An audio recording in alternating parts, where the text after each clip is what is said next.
The film opens in a small Swiss mountain village. A little girl named Heidi has lost both parents and has been living with her young aunt. When Dete gets a job in the city and is not allowed to bring a child, she's left with only one option. Heidi's grandfather, a bitter and isolated man who lives alone at the top of the mountain. The whole village fears him. His reputation is brutal, cold, violent, estranged even from his own son. Before he died, Dete has no choice. She climbs to his farm and knocks.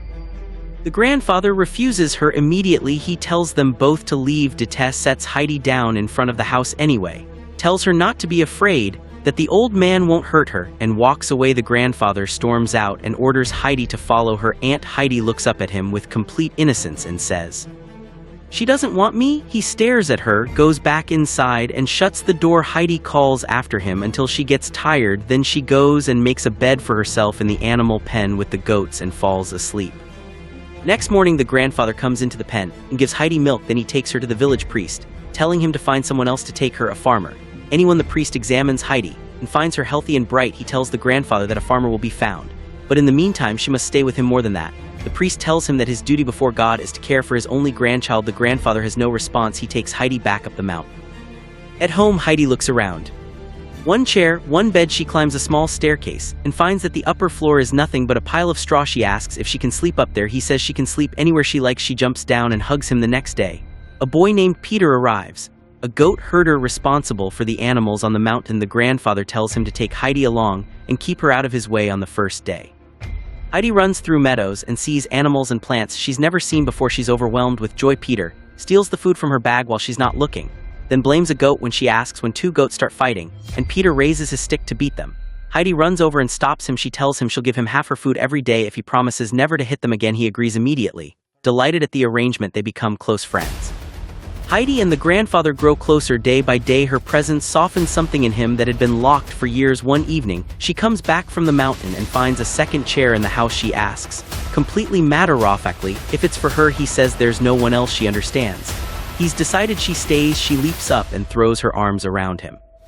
When Peter tells her he won't be coming to the mountain anymore because school is starting, Heidi asks her grandfather to let her go to school too. He refuses.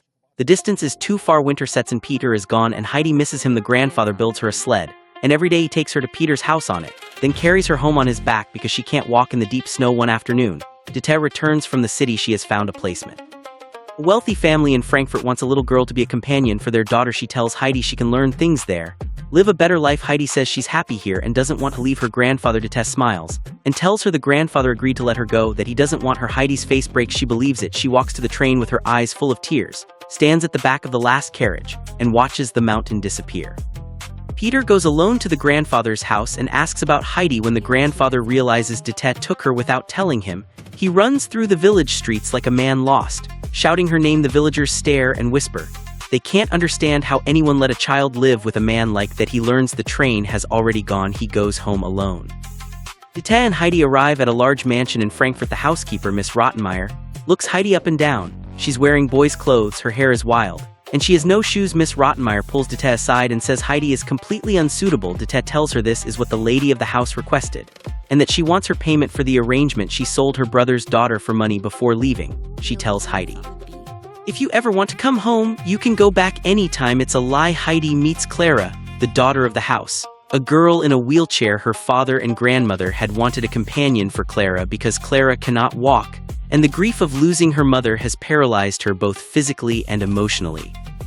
Miss Rottenmeier sits Heidi down at the dinner table and recites the rules of the house. No running, no jumping, no loud voices, no sudden movements. Heidi nods until she falls asleep. Middleshire. The next morning at breakfast, she doesn't know how to use a spoon or any of the silverware. She drinks directly from her bowl and eats with her hands. Miss Rottenmeier screams at her. Clara gently shows her how. When the tutor comes for lessons, he asks Heidi to read a passage aloud. She tells him she can't read. He asks her to name the letters. She can't do that either. She explains that her friend Peter told her education was useless. The tutor storms to Miss Rottenmeier, demanding a replacement student. She screams back at him. He's forced to stay and teach Heidi from scratch. Heidi roams the halls of the mansion and tries to open every window she finds. She wants to see the mountains. Every window is too heavy for her. She finds Sebastian, the head butler, and asks him to help. He opens a window and brings her a chair to stand on. She looks out and sees only buildings. He tells her she'd need to go somewhere high to see past them, and points to a distant church. He says the tower has a view. She decides to go. Heidi takes Clara out of the mansion, and through the market streets to the church. Clara waits below while Heidi climbs the tower to the very top. She looks out in every direction, and sees nothing but rooftops and city, no mountains. She calls out to her grandfather in the wind back at the mansion. Miss Rottenmeier finds Clara's room empty, and sends the whole staff to search the building. Sebastian finds the two girls on the way back, and brings them home safely. Miss Rottenmeier punishes Heidi. She forces her to stand facing the wall without food. Heidi changes back into her old mountain clothes, packs her bag, and goes to say goodbye to Clara. She tells her she's going home to her grandfather. Miss Rottenmeier intercepts her, and tells her the aunt was lying. She will never leave this house. Heidi looks at Clara's face and sees she's crying. She stays, but Clara begins to deteriorate. Her father travels constantly and is never with her, and the loneliness is eating her alive. Heidi visits her room and promises not to leave. Clara brightens. When Clara's father and grandmother finally return, they welcome Heidi warmly. Miss Rottenmeier makes her complaints. The grandmother dismisses them, and goes to Heidi's room that night to tell her a bedtime story.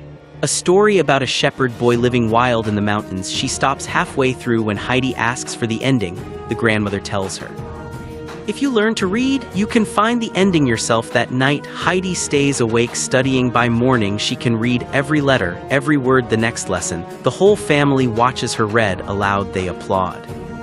Weeks pass. The grandmother leaves, but she tells Clara's father quietly. Heidi is carrying a great sadness. She misses her home and her grandfather, and if she stays much longer, it will only get worse. The father doesn't want to hear it. Clara is happy, and that's what matters. Then one night, a maid hears the front door of the mansion open by itself. She screams and wakes everyone. The next night, the father and the family doctor stake out the hallway. The door opens again. They find Heidi standing at the entrance, asleep. Walking with her eyes open, the doctor wakes her gently and asks what she was dreaming. She says she was dreaming of her grandfather. The doctor tells the father directly, Heidi is ill. The distance from her home is making her sick, and it will get worse the longer she stays. The father stays awake all night, weighing his daughter's happiness against Heidi's suffering. By morning, he has made a decision. He sits Clara down and tells her Heidi has to go home. Clara breaks. She throws things. She screams when she sees Heidi. She tells her to go back to her grandfather and never come back. She has her maid escort Heidi out. The father speaks to Heidi privately, tells her she's free to go, and lets Sebastian accompany her all the way to the village. The village sees her arrive in clean, proper clothes and stares. Heidi runs to Peter and hugs him, then keeps running up the mountain toward her grandfather. On the way, she pulls off her dress and throws it into the grass. She can feel the freedom again as she runs through the open land. She calls out for her grandfather at the top of her voice. He hears her and doesn't believe what he's hearing. He runs toward the sound, and when he sees her, he breaks down completely. Crying and laughing at the same time, he holds her and won't let go. Heidi writes to Clara and asks her to visit back in Frankfurt. The grandmother reads the letters aloud while Clara grows visibly sadder and weaker. Without Heidi, the grandmother decides and brings Clara to the village herself. She arranges with Heidi's grandfather to leave Clara with him for a few days and asks him to carry her up and down the stairs. He agrees. Heidi and Clara sleep side by side every night. They play together all day. Peter, who is no one again, watches from the distance. Furious and jealous, Peter decides to destroy the wheelchair. He pushes it off the top of a hill and watches it tumble. When morning comes and everyone looks for it, the grandfather knows immediately who did it. He carries Clara all the way to where Peter is herding sheep and tells him quietly that he knows what happened, and then asks him to look after the girls. He says nothing more and walks back. Clara sees the mountain landscape for the first time from where the sheep graze. She finally understands why Heidi was always homesick while Heidi goes to pick berries.